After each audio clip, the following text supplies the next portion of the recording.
नहीं जाना भाई आगे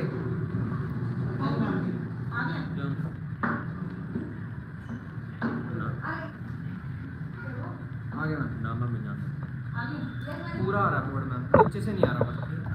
कितना नहीं आ रहा, मतलब यहाँ पे विजिबिलिटी है या नहीं मैम, यहाँ पे करना पड़ेगा, देख लो आके एक बार। मतलब अगर नीचे लिखूंगी तो आ गया मैम, आ रहा आ गया गुड मॉर्निंग आएगी अपनी बात।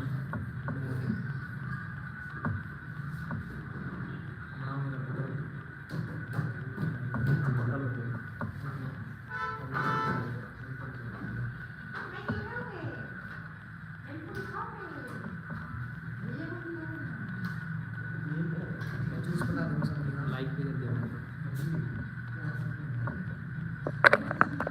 अब से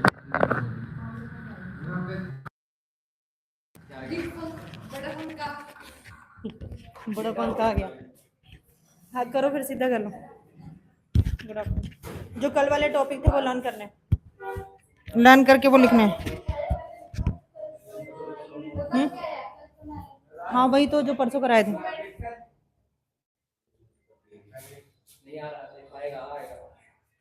बस भी नहीं एक मिनट इसको शेयर करना क्लास ग्रुप में। कहाँ से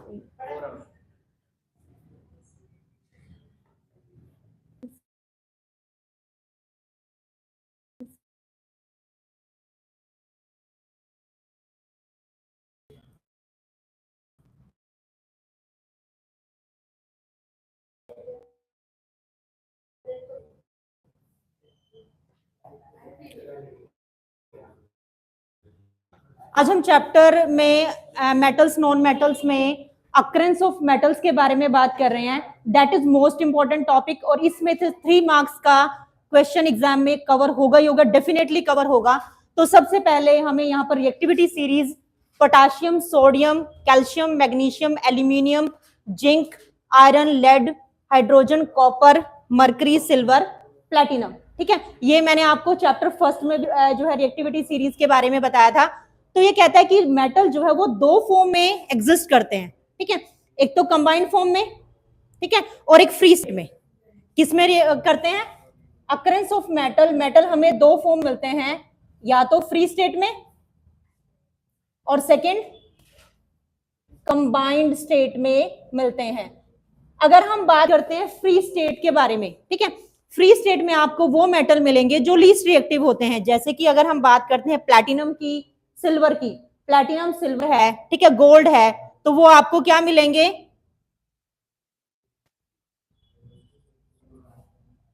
फ्री स्टेट में कौन से मेटल मिलेंगे? जो रिएक्टिव नहीं होते, जो किसी के साथ भी रिएक्ट नहीं करते। जैसे हम गोल्ड की ज्वेलरी पहनते हैं, सिल्वर की ज्वेलरी पहनते हैं। आप लोगों ने देखा भी होगा कि जो सिल्वर है वो ब्लैक कलर बनाता है, तो वो ऑक्साइड तो बनाता नहीं है, सल्फाइड बनाता है। गोल्ड है, गोल्ड की ज्वेलरी डालते हैं, गोल्ड किसी के साथ भी, किसी भी एलिमेंट के साथ भी रिएक्ट नहीं करता। मतलब गोल्ड जो है वो फ्री स्टेट में मिलता है, और प्लैटिनम भी।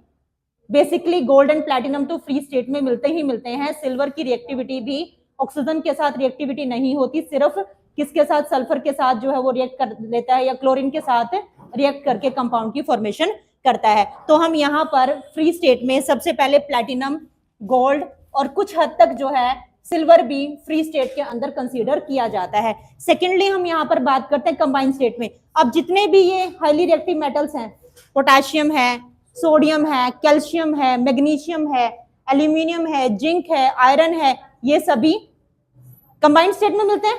क्योंकि अगर आप सोडियम के बारे में भी बात करें तो सोडियम हमें बॉक्साइट ओर से मिलता है, ठीक है। आयरन है, आयरन जो है मैग्नेटाइट ओर से मिलता है। आयरन की भी बहुत सारी ओर होती हैं जहां से हमें आयरन मिलता है। तो आपसे सबसे ये क्वेश्चन एमसीक्यूज में ये अराइज हो सकता है कि कौन सा ऐसा मेटल है जो फ्री स्टेट में जो है वो मिलता है। तो फ्री स्टेट में हमारे पास बेसिकली प्लैटिनम और गोल्ड मिलते हैं। सिल्वर की रिएक्टिविटी कुछ हद तक होती है, मतलब कुछ एलिमेंट्स के साथ ये रिएक्ट करता है। कंबाइंड स्टेट में ये सभी के सभी एलिमेंट्स, पोटाशियम है, सोडियम है, कैल्शियम है, मैग्नीशियम है, एल्यूमिनियम है, जिंक है, आयरन है, लेड है, ये सभी के सभी जो है किस फॉर्म में मिलते हैं? कंबाइंड फॉर्म में मिलते हैं। समझ में आ गया? फ्री स्टेट के एलिमेंट कौन से हैं? जो लीस्ट रिएक्टिव होते हैं, मतलब रिएक्ट ही नहीं करते या जिनकी रिएक्टिविटी बहुत कम होती है, उन्हें हम क्या कहते हैं? ठीक है, विच डू नॉट रिएक्ट। ठीक है, हाँ, साथ साथ नोट करते रहो, विच डू नॉट रिएक्ट, और या रिएक्ट करते हैं बिल्कुल कुछ ही लिमिट तक। ठीक है, और कंबाइंड स्टेट में कौन से एलिमेंट आएंगे? जो रिएक्ट करते हैं किसमें? सभी के साथ, ऑक्सीजन के साथ, जैसे पोटेशियम है ऑक्साइड बना रहा है, सल्फर के साथ सल्फाइड बना रहा है, हेलोजेंस हैं फ्लोरीन, क्लोरीन, ब्रोमीन, उनके साथ जो है क्या बना रहा है? ये रिएक्ट करते हैं, ये हाईली रिएक्ट करते हैं अदर एलिमेंट्स के साथ। These react with other elements. ठीक है, ये किसके साथ रिएक्ट करते हैं? दूसरे एलिमेंट्स के साथ रिएक्ट करते हैं। कौन से हैं? सबसे हाईली रिएक्टिव हैं potassium, sodium, calcium, magnesium, aluminium. ठीक है, ये सबसे हाईली रिएक्टिव है, और तभी मैंने आपको इस चैप्टर में बताया था कि इनको केरोसिन ऑयल में डिप करके रखा जाता है, सोडियम और पोटेशियम को। अगर हम इसको केरोसिन ऑयल में डिप करके नहीं रखेंगे तो ये एयर के कांटेक्ट में आते हैं और क्विकली जो है वो रिएक्ट कर जाते हैं। तो हाई रिएक्टिविटी होने की वजह से इन्हें कहाँ रखा जाता है? केरोसिन ऑयल के अंदर कैप्ट करके रखा जाता है। क्लियर यहां तक? अब हम बात करते हैं, लास्ट टू लास्ट एग्जाम में आई थी कि छोटी छोटी डेफिनेशंस आ गई थी। मिनरल्स क्या होते हैं? ठीक है, क्या होते हैं? मिनरल्स। अब मिनरल्स क्या होते हैं? जो नेचुरली अकरिंग एलिमेंट्स होते हैं। क्या होते हैं? जो भी एलिमेंट्स हमें नेचर से मिलते हैं या नेचुरली अकरिंग एलिमेंट जो हमें अर्थ क्रस्ट से मिलते हैं, मिनरल्स क्या है? Which the elements which occur naturally, the elements which occur naturally in earth crust। कहां पे मिलते हैं? अर्थ क्रस्ट में मिलते हैं, तो उसे हम क्या कहते हैं? मिनरल्स कहते हैं। समझ में आया? एक नंबर की डेफिनेशन आती है एग्जाम में, वेरी इंपॉर्टेंट है कि मिनरल्स क्या होते हैं। मिनरल्स वो एलिमेंट होते हैं जो अर्थ क्रस्ट से मिलते हैं, क्योंकि हमें पता है ऑलमोस्ट एलिमेंट हमें अर्थ क्रस्ट से मिलते हैं। 118 एलिमेंट है, लेकिन 118 में से 83 के अराउंड जो है वो हमें नेचुरली ऑब्टेन होते हैं, बाकी आर्टिफिशियल है, मैन मेड है। समझ में आया? तो पेपर में अगर पूछा जाए कि what do mean by the minerals, तो मिनरल्स जो है which the element which occur naturally in earth crust. अब डेफिनेशन आती है कि और क्या होती है। ठीक है, क्या है? और जहां से मेटल को एक्सट्रैक्ट किया जाता है, द मिनरल्स। ठीक है, क्या लिखेंगे हम? Those minerals from which metals can be extracted, from which metals extracted profitably, economically भी बोल सकते हैं, economically and conveniently। अगर हम उनको कन्वेंट फॉर्म में भी निकाल सकते हैं तो भी हम उन्हें क्या कहते हैं?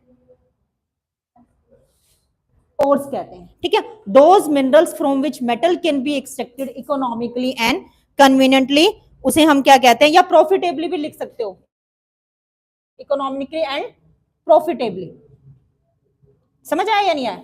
ठीक है, तो ये हमारे पास क्या होगा? और होंगे। तो ये एग्जाम में डेफिनेशन आती है कि मिनरल्स क्या होते हैं और ओर्स क्या होते हैं। इतना बताओ, इतना क्लियर हुआ या नहीं हुआ? अब हमारे पास आता है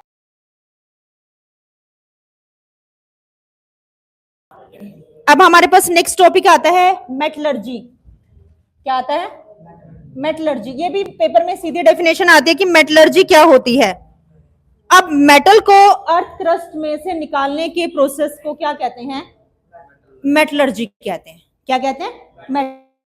मेटलर्जी। अब जब मेटल अर्थ क्रस्ट के अंदर मिलता है ना, तो उसमें बहुत सारी इंप्योरिटीज जो है वो अर्थी इंप्योरिटीज होगी, अनवांटेड इंप्योरिटीज होगी, तो उसे रिमूव किया जाता है। और अनवांटेड इंप्योरिटीज होती है ना, अर्थी इंप्योरिटीज होती है, उन्हें गैंग्यू कहते हैं। मेटलर्जी क्या हुई? The process of extraction of metal from their ore is known as metallurgy. ठीक है, समझ में आया? मेटलर्जी क्या लिखेंगे हम कि जो मेटल है उसको एक्सट्रैक्ट करना कहां से, ओर में से। The process of extraction of metal, the process of extraction of metal from their ore is known as metallurgy. ठीक है, अब ये कहता है कि जो मेटलर्जी है वो क्या हमारे पास मेटल को एक्सट्रैक्ट करने का प्रोसेस है ओर में से। अब इसमें क्या किया जाता है मेटलर्जी में कि इम्प्योरिटीज को रिमूव किया जाता है। क्या किया जाता है? इम्प्योरिटीज को रिमूव किया जाता है। जैसे हमें कोई भी मेटल निकालना, आयरन है जैसे, ठीक है, आयरन है या जिंक है, जैसे जिंक है, जिंक ZnS के फॉर्म में होता है, तो जिंक के साथ जो इम्प्योरिटीज हैं, एक तो सल्फर उसके साथ इम्प्योरिटीज हैं, एक अर्थी इम्प्योरिटीज भी होंगी ना उसके साथ, उसको रिमूव करना जरूरी होता है मेटलर्जी में। रस आयरन तो हमें पाउडर फॉर्म में मिलता है, मतलब जैसे जिस फॉर्म में हमें होता है ना, ये इस फॉर्म में नहीं होता, बिल्कुल ही पाउडर फॉर्म में निकाला जाता है। अर्थ क्रस्ट से जो भी आयरन को निकाला जाता है, तो मेटलर्जी में जो है क्या किया जाता है, इम्प्योरिटीज को रिमूव किया जाता है। तो process of extraction of metal from their और उसके साथ साथ टू रिमूव द इम्प्योरिटीज। ठीक है, साथ में हम क्या करते हैं, टू रिमूव द इम्प्योरिटीज, यानी कि इसमें इम्प्योरिटीज को भी क्या किया जाता है, रिमूव किया जाता है। अब हमारे पास जो आता है कि गैंग्यू क्या होता है, बहुत इंपॉर्टेंट टर्म है। गैंग्यू क्या होता है? गैंग्यू का मतलब होता है जो अर्थी इम्प्योरिटीज हैं, क्या है, जो भी ओर में मेटल के साथ प्रेजेंट होती हैं, द अनवांटेड और अर्थी impurities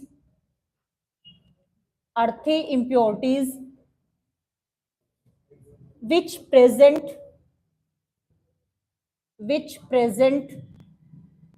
along with the metal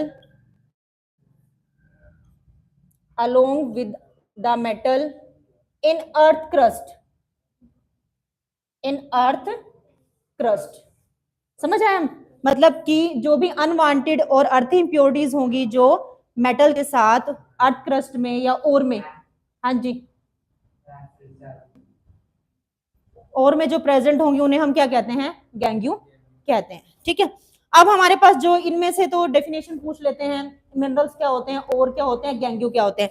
अब जो सबसे इंपॉर्टेंट पार्ट जिसमें से पेपर में एग्जाम में कवर होगा ही होगा क्वेश्चन, ठीक है, तो अब ध्यान से समझना इस टॉपिक को। जैसे मैं बात करती हूं पोलराइजेशन, उसके बाद किया जाता है कंसंट्रेशन ऑफ ओर, उसके बाद किया जाता है कंसंट्रेशन ऑफ ओर। अब इसको ध्यान से समझना, कंसंट्रेशन ऑफ ओर का मतलब क्या होता है कि जो मेटल के साथ इंप्योरिटीज हैं उनको रिमूव करना है।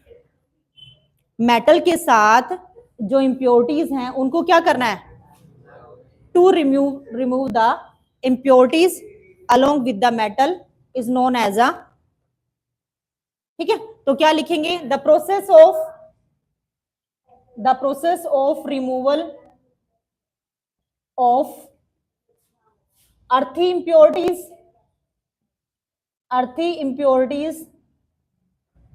और gangue present along with the ore. ठीक है, जो भी प्रोसेस है अर्थी इंप्योरिटीज को रिमूव करने का और गैंग्यू को, जो भी प्रेजेंट है किसके साथ, ओर के साथ। ठीक है, अब मैं आपको 4 से 5 प्रोसेस बताऊंगी, हमारे सिलेबस में एक ही प्रोसेस है, उसी को फिर डिस्कस करेंगे। तो सबसे पहला प्रोसेस आता है हमारे पास हैंड पिकिंग। हैंड पिकिंग का मतलब क्या समझ में आ रहा है? हैंड पिकिंग से जैसे मैंने चावल और दाल को मिक्स कर दिया, तो दाल में से चावल अलग अलग कर, अब ऐसा मेटल है सिर्फ जिसमें अर्थी इंप्योरिटीज हैं, जैसे गोल्ड है, गोल्ड के साथ अर्थी इंप्योरिटीज हैं, तो हम हैंड पिकिंग से, वैसे उसके लिए हैंड पिकिंग यूज नहीं किया जाता, उसके लिए हम लीचिंग का यूज करते हैं गोल्ड के लिए, ठीक है। हाँ अभी करेंगे, लीचिंग मेथड होता है, ठीक है। तो हैंड पिकिंग का मतलब क्या होता है कि दो मेटल्स हैं, दोनों अलग अलग दिखाई दे रहे हैं, तो आप उनको सेपरेट आउट कर सकते हैं। सेकेंड हमारे पास पानी, जैसे हमने राइस प्लस वाटर का वो लिया, तो हमने क्या किया कि उस पे पानी की स्ट्रीम फ्लो कर दी। आपको पता है जो राइस में इम्प्योरिटीज होंगी वो क्या हो जाएंगी, पानी के साथ बह जाएंगी। तो इसमें भी क्या होता है कि जहां पे अर्थ के अंदर जो मेटल होता है ना, उसमें पानी की स्ट्रीम, पानी बहा दिया जाता है, और जो हल्की इम्प्योरिटीज होती है ना, वो पानी के साथ साथ बह जाती है, पानी के साथ साथ क्या जाती हैं, बह जाती हैं। उसे हम क्या कहते हैं, हाइड्रोलिक वॉशिंग कहते हैं। तीसरा आता है हमारे पास मैग्नेटिक सेपरेशन। क्या आता है, मैग्नेटिक सेपरेशन। अब देखो मैग्नेटिक सेपरेशन में क्या किया जाता है, दो रोलर होते हैं, दो रोलर होते हैं, एक मैग्नेटिक होता है और एक नॉन मैग्नेटिक होता है। इसके ऊपर कन्वेयर बेल्ट लगाई जाती है ऐसे, और यहां पे सपोज करो और है। अब यहां पर पहले मैंने आपको बताया कि मेटल को बिल्कुल पाउडर फॉर्म में कर दिया जाता है, तो वहां यहां से और इंप्योरिटीज भी आ रही हैं और मेटल भी आ रहा है, ठीक है। दो बीकर हमारे पास, दो कंटेनर हमने ले लिए, तो यहां से जो मेटल है, ठीक है, वो तो यहां पे, और इंप्योरिटीज हैं वो यहां पे आ जाएंगी, क्योंकि ये मैग्नेटिक नेचर में है। क्या है ये, मैग्नेटिक नेचर में है। मतलब आयरन है, सपोज करो मुझे आयरन को निकालना है, तो आयरन का पाउडर इसमें आएगा, ठीक है। पाउडर आएगा तो वो क्या होगा, यहां पे आ जाएगा, और इंप्योरिटीज जो है वो यहां इकट्ठी हो जाएंगी, क्योंकि इंप्योरिटीज तो मैग्नेट अट्रैक्ट नहीं करती। इंप्योरिटीज तो बेल्ट से जैसे गिरी वो सीधी इस कंटेनर के अंदर आ गई, और जो मेटल है वो इस कंटेनर के अंदर आ जाएगा। तो हम आयरन को एक्सट्रैक्ट करने के लिए यूज करते हैं मैग्नेटिक सेपरेशन का, मतलब जो मैग्नेट को अट्रैक्ट करते हैं मेटल्स, क्रोमियम है, उसके लिए भी हम इसका यूज करते हैं। अब आता है फोर्थ जो हमारे सिलेबस में है, ठीक है, फ्रोथ फ्लोटेशन प्रोसेस। क्या है, फ्रोथ फ्लोटेशन प्रोसेस। अब फ्रोथ फ्लोटेशन प्रोसेस में हम क्या करते हैं कि जो ओर है उसको ऑयल से वेट कर लिया जाता है, इंप्योरिटीज को वाटर से वेट कर लिया जाता है। जो इंप्योरिटीज हैं वो फ्रोथ बन जाती है, झाग की फॉर्म में ऊपर आ जाती है, मेटल जो है वो नीचे सेटल डाउन हो जाता है, या और में जैसे इधर से रास्ता बना देते हैं कि मेटल अलग से एक्सट्रैक्ट होता रहे। तो ये याद रखना बस हमने। इसके लिए एक और है, फर्स्ट है, फिफ्थ है लीचिंग, जिसका हमें कोई यूज नहीं करना, मतलब कि और के अंदर एक रिएजेंट डाल दिया जाता है, रिएजेंट डालकर उसमें मेटल अलग हो जाता है और इम्प्योरिटी अलग हो जाती है। गोल्ड के लिए हम इसका यूज करते हैं। तो हमारे पास आता है फ्रोथ फ्लोटेशन प्रोसेस। ये उनके लिए यूज होगा जिनके पीछे सल्फर लगा होता है। ये फ्रोथ फ्लोटेशन प्रोसेस कहां यूज होगा, जैसे ZNS है, हाँ, जैसे Cu2S है, जिनके पीछे सल्फर लगा होता है, उनके लिए किसका यूज होगा, फ्रोथ फ्लोटेशन प्रोसेस का होगा। पहला काम क्या है, और को किस में कन्वर्ट करना है, पाउडर फॉर्म में। दूसरा काम क्या है कि और को कंसंट्रेट करना है। कंसंट्रेट का मतलब है एक ही मेथड है, कौन सा है, हाँ एक ही करना आपने अपने सिलेबस में, ठीक है। और को किस मेथड से कंसंट्रेट करना है, फ्रोथ फ्लोटेशन प्रोसेस से हमने करना है कंसंट्रेट, है, हाँ यही है फोर्थ वाला, ठीक है। नहीं मैग्नेटिक वाला नहीं, ये इसमें और में ऑयल और वो डाला जाता है, वाटर, इंप्योरिटीज होती हैं वो सरफेस पर आ जाती हैं, हाँ, और वो नीचे जो मेटल है वो नीचे डिजोल्व हो जाता है, मतलब हम उसको अलग कर सकते हैं मेटल को, और heavy impurities will be settle down, lighter होंगी, that will become a froth, ठीक है। ये तो आगे हमारे पास फ्रोथ फ्लोटेशन। अब तीसरा स्टेप करना हमने, पहला स्टेप क्या था, और को किस में कन्वर्ट करना, पाउडर,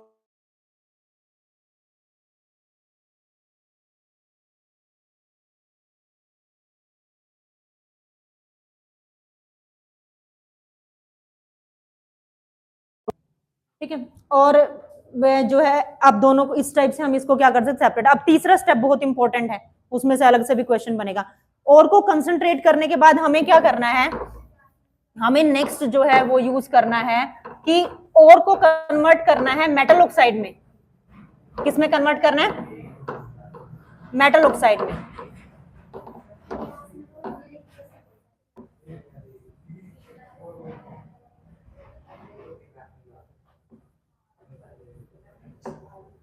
ठीक है, किसको किस में कन्वर्ट करना है, conversion of ore into metal oxide. किसमें चेंज करना है? मेटल ऑक्साइड में, ठीक है, मेटल ऑक्साइड में चेंज करेंगे। तो देखो अब इसको ध्यान से समझना, दो मेथड यूज होते हैं, रोस्टिंग एंड कैलकुलेशन। सीधा पेपर में क्वेश्चन आता है, डिफरेंस लिखो, ध्यान से समझना इसको। इसके लिए दो मेथड हैं, कौन कौन से? Roasting, calcination. क्या है? रोस्टिंग और कैल्सिनेशन। रोस्टिंग का मतलब होता है कि ओर को हीट करना है in the presence of air, excess of air और एयर, तो वो किस में कन्वर्ट हो जाता है? Metal oxide. क्या लिखेंगे? The ore is heated, ore is heated in the presence of air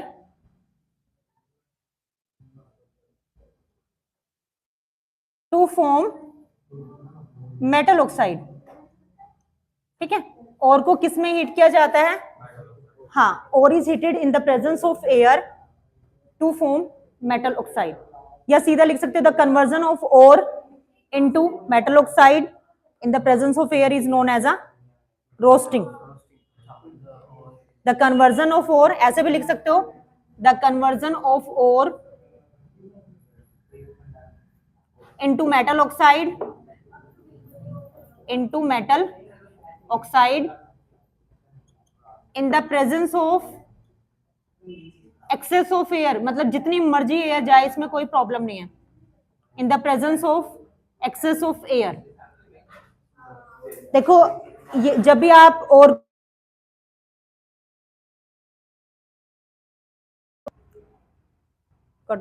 और को क्या करना है? हीट करना है, किसकी प्रेजेंस में?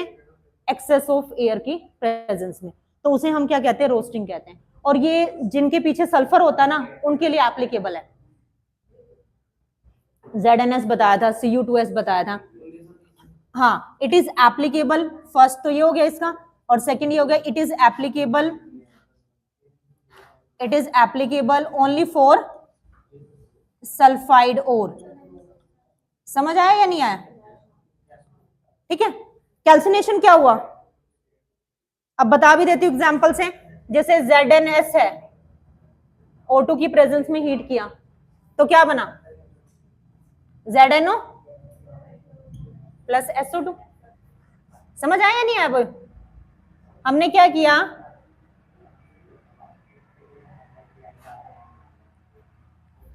जिनके पीछे सल्फर है, ऑक्सीजन की प्रेजेंस में हीट किया तो क्या बना? Zinc oxide plus sulphur dioxide, zinc oxide plus sulphur dioxide, तो उसे हम क्या कहते हैं? रोस्टिंग कहते हैं। कैल्सिनेशन क्या हुई? और को हीट करना है इन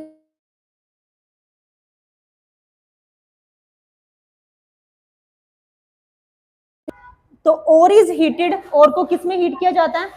इन द एब्सेंस ऑफ एयर। क्या किया जाता है? और is heated in the absence of air,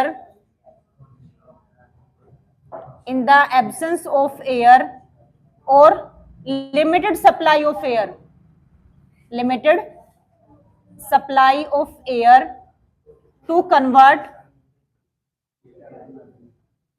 into metal oxide, to convert ore into metal oxide।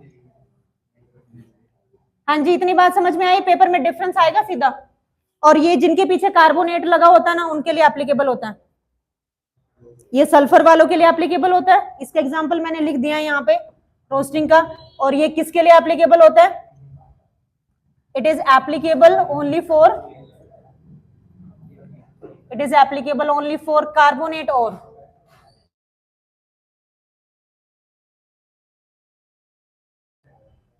तो एग्जाम्पल क्या होगा इसका?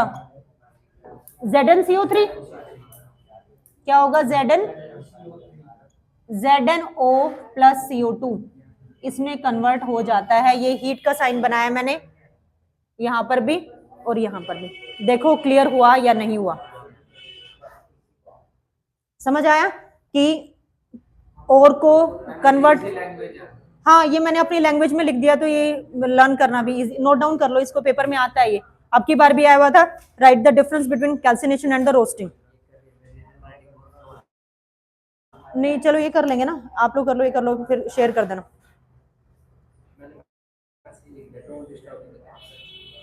ऑनलाइन देख रहे थे ये सारे लिख रखे हैं मैंने बस।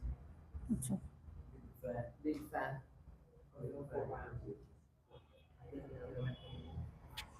वैसे कमेंट तो नहीं है कोई? 5 कमेंट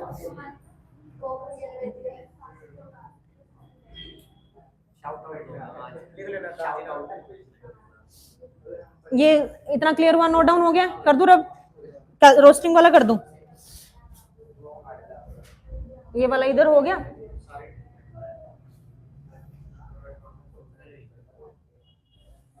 कर लो फिर आगे करते हैं, क्योंकि इसमें से पेपर में से या तो रोस्टिंग कैल्सिनेशन में डिफरेंस, और अब 4 या 5 हो हैं कंपाउंड, उनमें से पक्का पेपर में आएगा, उनसे बाहर कुछ भी नहीं मिलने वाला, मतलब डेफिनेटली इसका तो पोर्शन हमारा बिल्कुल एग्जैक्टली क्लियर होता है। नहीं डरना नहीं।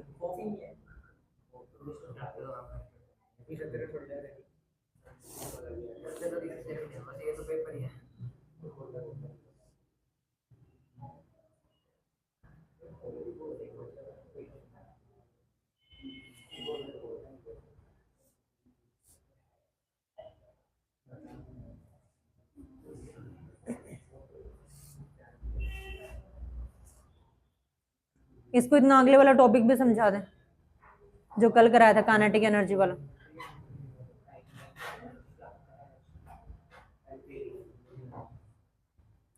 ये कैल्सिनेशन वाला कर दूं, हो गया ना ये? नहीं रोस्टिंग वाला एग्जाम्पल भी लिख लिया ना, ZnS प्लस ओ, ये रोस्टिंग वाले का था।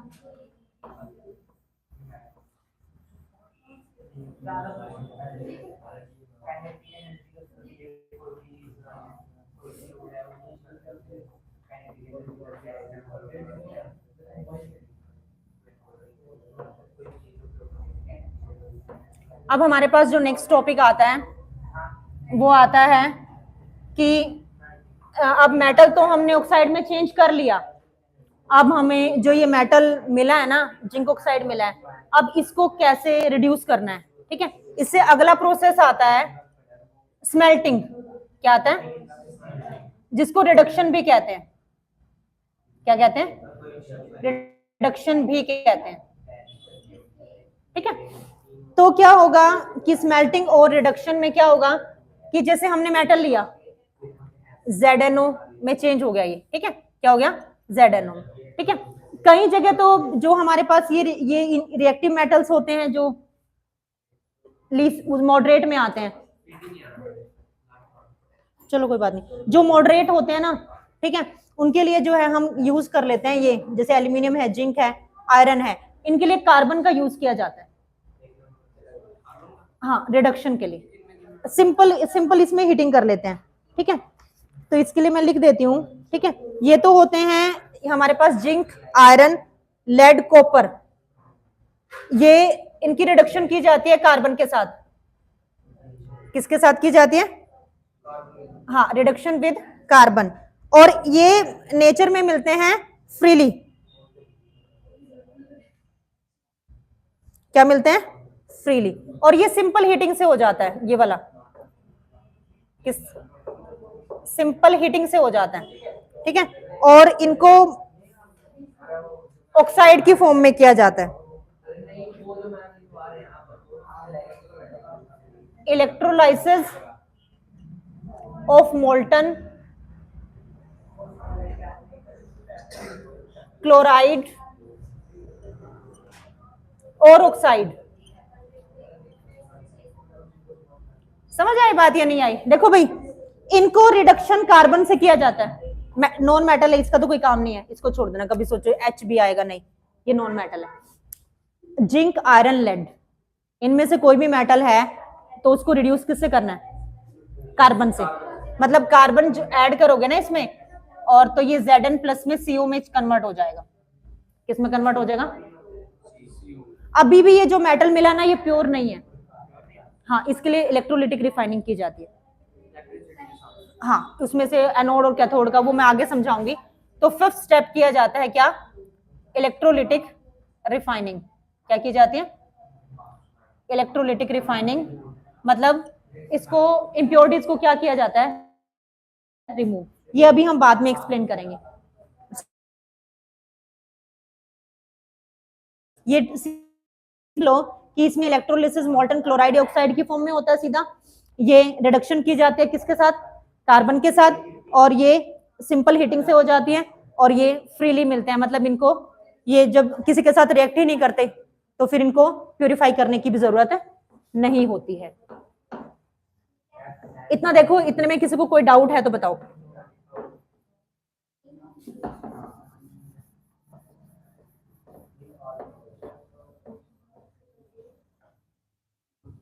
अब जो मैं टॉपिक कराने जा रही हूं टॉपिक के अकॉर्डिंग करवाऊंगी, दैट इज मोस्ट इंपॉर्टेंट, ध्यान से समझेंगे। सबसे पहले मैं बात कर रही हूं HGS। HGS का नाम होता है, जो और होती है ना HGS की, मरकरी की, Hg क्या होता है, मरकरी। तो हम यहां पर ये लिखते हैं कि ore of mercury, ore of mercury is cinnabar. क्या है, सिनाबार। याद रखना है, पेपर में पूछा जाता है कि मरकरी की ओर का नेम क्या है, सिनाबार, जिसको हम क्या कहते हैं, HGS, जिसका फॉर्मूला है Hg। ठीक है, सिंपल से वो बताऊंगी स्टेप, बस एज इट इज इसको लिखना है। सबसे पहले क्या लिखना है, उसने पूछा ना एमसीक्यूज में तो पूछा ही जा सकता है, पूरा 3 नंबर का क्वेश्चन भी आता है एग्जाम में, और बोर्ड में 100% आता है जो 4 या 5 ये मेटल हम करेंगे। ठीक है, तो सिनाबार और मरकरी की ओर का नाम क्या है, सिनाबार, HGS।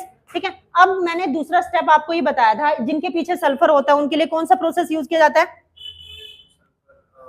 फ्रोथ फ्लोटेशन, और तीसरा बताया था जिनके पीछे सल्फर होता है रोस्टिंग यूज की जाती है। क्या यूज की जाती है, फ्रोथ फ्लोटेशन। तो चाहे लिखो या ना लिखो कोई प्रॉब्लम नहीं है, आपके लेवल के अकॉर्डिंग नहीं है, लेकिन आपने जिनके पीछे सल्फर लगा होता है उसके लिए किसका यूज करना है, रोस्टिंग का। तो आपने क्या लिखना है, जो मैंने वहां पर लिखा था कि ore is heated in the presence of air to convert into mercury oxide. ठीक है, the ore is heated in the presence of air, in the presence of air to convert ore into metal oxide। समझ आया या नहीं, तो हमारे पास क्या हुआ, ZnS प्लस O2, नहीं सॉरी Hg की बात कर रहे हैं ना, HgS प्लस O2 किस में आया भाई, सल्फर से ऑक्साइड बनाना है, क्या बनाना है, हाँ HgO, और क्या बनेगा SO2। ठीक है, हाँ बैलेंस कर लो इसको, यहाँ पे 2 आ गया, यहाँ भी 2 आ गया, यहाँ भी 2 आ गया, यहाँ भी नहीं 3 आ जाएगा, 3 आ जाएगा फिर यहाँ। ठीक है, समझ आया। उसके बाद क्या करना है, इसको बोला था मैंने सिंपल हीटिंग से होता है ये, क्या करना है, HgO को रिडक्शन जो करनी है वो किससे करनी है, सिंपल हीटिंग से। किससे करनी है, Hg प्लस, आई बात समझ या नहीं। इसकी रिफाइनिंग किससे होगी, इलेक्ट्रोलाइसिस मेथड से। ये इतना करना है बस पेपर में, अगर एक क्वेश्चन आता है तो इससे ज्यादा लिखना भी नहीं है। 3 नंबर का है, हाँ 3 नंबर का, ये 3 नंबर का कैसे हुआ, पहले नंबर 1 मार्क्स की इसकी, और सेकंड इसके ये रोस्टिंग, थर्ड ये, और इसकी बैलेंसिंग वगैरह। हाँ मतलब 1 नंबर का ये आता है डिवीजन में, 1 नंबर का रोस्टिंग आता है, और 1 मार्क्स का ये आता है कि ओर ऑफ मरकरी क्या है। इतना ही लिखना है पेपर में, इससे ज्यादा हमें कुछ भी नहीं लिखना इसमें। अब जैसे मैंने आपको ZnS दिया, आप लोग बताएंगे मुझे क्या करना है। जैसे मैंने आपको बोला कि ZnS को कैसे एक्सट्रैक्ट कर सकते हैं, पहले तो इसकी ओर का नेम लिखना है। इसका ZnS को कहते हैं जिंक ब्लेंड। क्या कहते हैं, जो नेम है इसका, ये क्या नाम है लवांश, वो इंक दियो, क्या लिखेंगे हम, जिंक ब्लेंड। क्या लिखेंगे, हाँ ZnS, जिंक ब्लेंड होता है। तो इसका उसके बाद वो रोस्टिंग लिखनी है। मैम इन 4 मेटल्स का बोल सकते हैं, नहीं 4 है, 4-5 रिएक्शन है बस हमारे पास। ZnS हो गया, HgS हो गया, ठीक है, उसके बाद Cu2S हो गया, और उसके बाद ZnCO3 हो गया, और उसके बाद एक रिएक्शन उसकी है जो रेलवे ट्रैक्स पे नहीं बिछाते आयरन वगैरह, हाँ उसकी है। हाँ देखो इतना आप लोगों को क्लियर हुआ कि नहीं?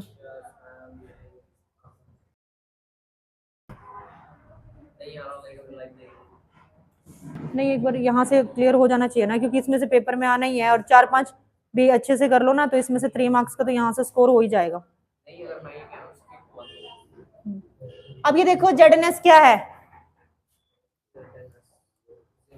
हाँ क्या लिखा हमने, जिंक ब्लेंड। इसके लिए क्या करना है, सेकंड प्रोसेस रोस्टिंग।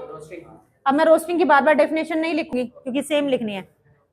ZnS को O2 की प्रेजेंस में हीट किया तो क्या बना, ठीक है, बैलेंस कर दो, यहाँ पे 2 आ जाएगा, यहाँ पे 2 आ जाएगा, और यहाँ भी 2 आ जाएगा, और यहाँ 3 आ जाएगा, ठीक है। तीसरा स्टेप क्या, रिडक्शन। डेफिनेशन ना भी याद रहे ना रोस्टिंग की, कोई मैटर नहीं है, ये भी लिखाओगे ना इतने में भी 3 नंबर दे देगा, और लिख दोगे तो वेल एंड गुड है। अगर चलो बाय चांस ना याद रहे, ठीक है, तो रिडक्शन में ZnO plus C, Zn plus में Cu, ठीक है, क्योंकि जिंक तो कार्बन के साथ हम कर सकते हैं, जिंक भी कर सकते हैं, Fe भी कर सकते हैं, लेड भी कर सकते हैं, ठीक है, कॉपर भी कर सकते हैं, पीबी लेड, ठीक है, वैसे है नहीं, पीबी से रिलेटेड हमारे पास नहीं है, ठीक है। तो ये रिडक्शन हुई हमारी किसके साथ, इसके साथ। अब हमने बात करनी है किसकी, रिफाइनिंग की। रिफाइनिंग वही इलेक्ट्रोलाइसिस मेथड से, हाँ ये मैं बाद में सबसे लास्ट में बताऊंगी कि इलेक्ट्रोलिटिक रिफाइनिंग इलेक्ट्रोलाइसिस मेथड क्या होता है, इतना बताओ। नोट डाउन हो गए, कर लो, ये वाला कर लिया साथ में। अब हमने करना है ZnCO3 का, थोड़े चलो ऊपर से कर रही हूँ। अब मैं ZnCO3 के बारे में बात कर रही हूँ।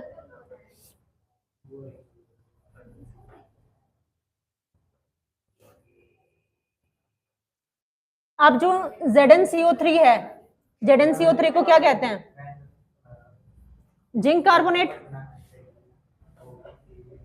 क्या कहते हैं, हाँ। अब इसको, इसका नाम ही जिंक कार्बोनेट लिखना है, क्या लिखना है, जिंक कार्बोनेट, ठीक है। तो इसका, इसकी कार्बोनेट के लिए मैंने कौन सी बताई थी यूज करनी है, कैल्सिनेशन। क्या लिखना हमने यहाँ पे, कैल्सिनेशन, वही डेफिनेशन जो मैंने अभी लिखवाई थी कि ore is heated in the absence of air और limited supply of air to convert ore into metal oxide, ठीक है।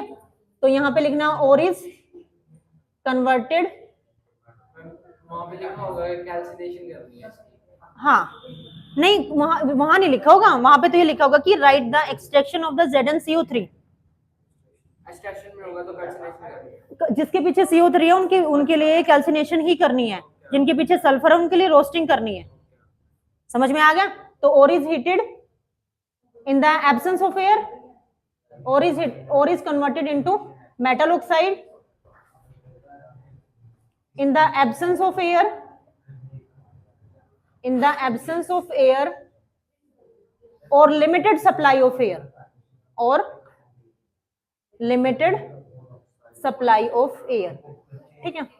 रिएक्शन लिखनी बहुत जरूरी है, ZnO में C को ऐड करेंगे तो क्या बनेगा,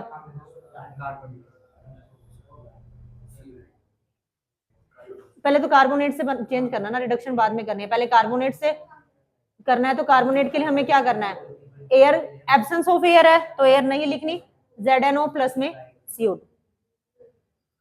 कार्बोनेट को पहले ऑक्साइड में चेंज किया ना, हाँ बैलेंस हो गया, ठीक है। अब हमने क्या करना है, रिडक्शन। रिडक्शन के लिए क्या करना है, ZnO plus C। Refining, electrolysis, बताओ समझ आया या नहीं आया, बिल्कुल क्लियर। रिफाइनिंग हम किससे करेंगे, इलेक्ट्रोलाइसिस मेथड से हम क्या करेंगे, रिफाइनिंग करेंगे, ठीक है। नेक्स्ट हमारे पास आता है HGS हो गया, हाँ Cu2S, जिसको हम क्या कहते हैं, कॉपर ग्लैंस, क्या कहते हैं, कॉपर ग्लैंस, इसकी और का नेम है, ये हो गया या नहीं, इधर वाला। तो अब हम करना है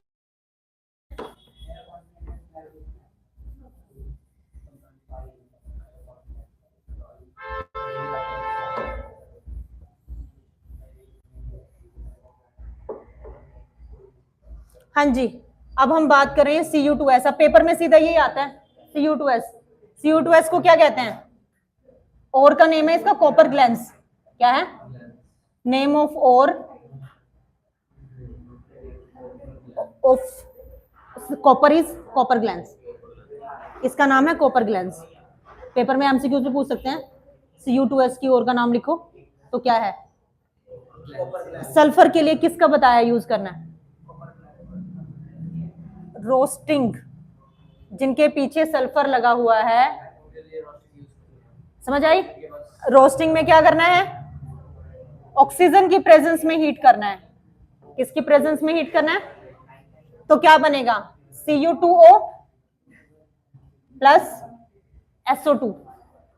अब इसमें ध्यान रखना, इसमें जब कॉपर वाले में वहां पर तो हम कार्बन वगैरह का यूज करते थे, इसमें इसकी हेल्प से ही रिड्यूस किया जाता है। मतलब Cu2O में Cu2S ऐड किया जाता है और इसी से इसको रिड्यूस किया जाता है। Cu2S में Cu2 को ऐड, लाइव चल रही है क्लास।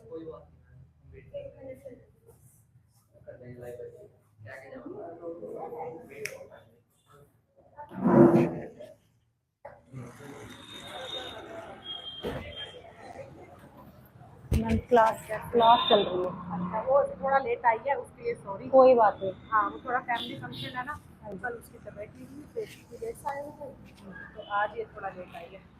कहती आप बोलो मैम को, बोलो मैम गुस्सा करेंगे।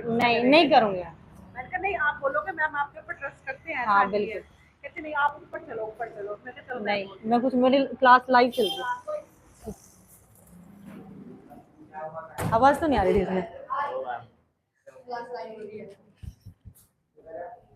हाँ जी, Cu2O में क्या ऐड करते हैं? Cu2S। ठीक है, तो ये बन जाएगा कॉपर में, किसमें रिड्यूस हो जाएगा? Copper plus SO2, sulphur dioxide. ठीक है, अब इसको बैलेंस कर लेना। आई थिंक यहाँ 6 आ जाएगा। हाँ बस इसको एंड कर दूं, तो ये आ जाएगा। देखो 2CO SO2, यहाँ पे कॉपर आ जाएगा। ठीक है, और इसके लिए रिफाइनिंग किसकी यूज करेंगे? वही इलेक्ट्रोलाइसिस। अब हमारे पास ना सिर्फ एक ही रहता है मैग्नीज ऑक्साइड, और वो कल करेंगे हम लोग। रिफाइनिंग करेंगे इलेक्ट्रोलाइसिस मेथड से। इसमें कोई डाउट है तो बताओ। अच्छे से क्लियर? टाइम कितना हुआ है? 48 नहीं, इस वैसे टाइम 48 नहीं 48 ही हुआ है। 348 इसको वो